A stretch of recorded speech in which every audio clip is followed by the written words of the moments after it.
Raika amby roapolo febroary Herzo Razafimahaleo, mpanao politika, ministra tamin'ny fiandohan'ny Repoblika fahatelo, efa praiministra lefitra misahana ny raharaham-bahiny nametram-pialana tamin'ny fotoana nitondrany Ratsiraka Didier.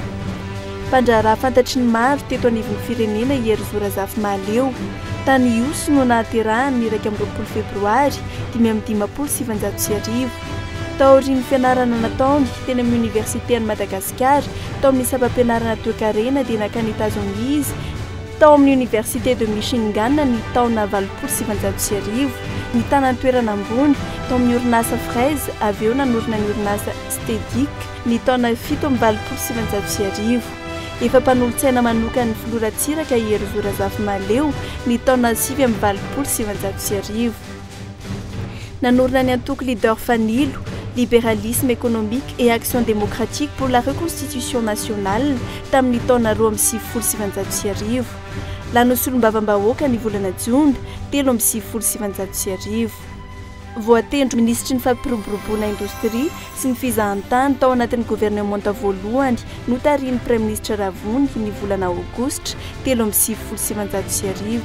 Intelo nandray anjara tamin'ny fifidianan'izy ao filohan'ny Repoblika ny taona 1970, ny taona 2010 ary ny 2010. Voatendro praiministra lefitra ny sahanany raharaham-bahiny tao amin'ny gouvernementa no tarihin'ny Pascal Rakotomavy Herzo Razafimahaleo ny taona 1970. Nametra-pialana teo amin'izany toerana izany ny taona 1970. Tsy nitsahatra ny tsikerareo heverina tsy mety teo amin'ny fitondrana toy ny tamin'ny fitondran'ny filoha Marc Ravalomanana izy.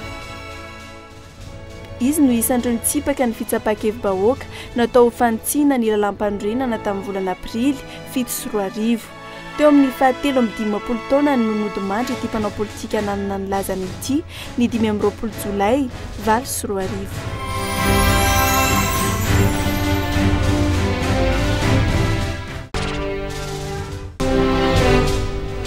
20 febroary 7 andro sabotsy fihaonana voalohany ny filoha Marc Ravalomanana sy ny ben'ny tanàna Antananarivo Andry Rajoelina natao an-tanimena.